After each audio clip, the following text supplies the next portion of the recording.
అమెరికాలో అత్యంత శక్తివంతమైనటువంటి యుద్ధవాహక నౌకల్లో ఒక నౌక ఈ యుఎస్ఎస్ జెరాల్డ్ ఆర్ ఫోర్డ్.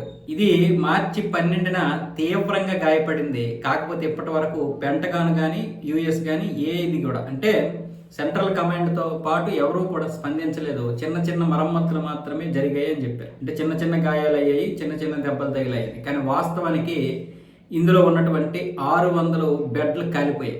30 గంటల పాటు మంటలు అలాగే ఉన్నాయి.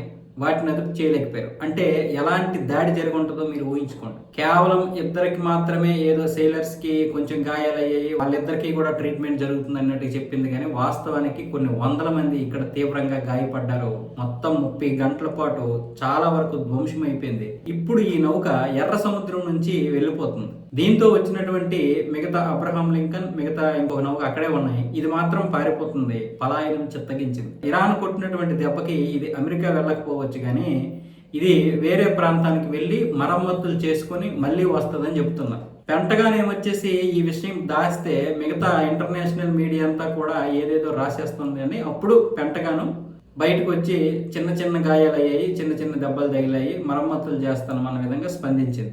సెంట్రల్ కమాండ్ ఇప్పటికీ కూడా పెద్దగా స్పందించలేదు. పై దీన్ని ఇంకా కరాఖండి ఖండించేస్తుంది. అవన్నీ కూడా ఫేక్ న్యూస్ అన్న విధంగా. వాస్తవాలు ఏంటంటే ఈ జెరాల్డ్ ఇప్పుడు పారిపోతుంది అక్కడ నుంచి మరమ్మతుల పేరు.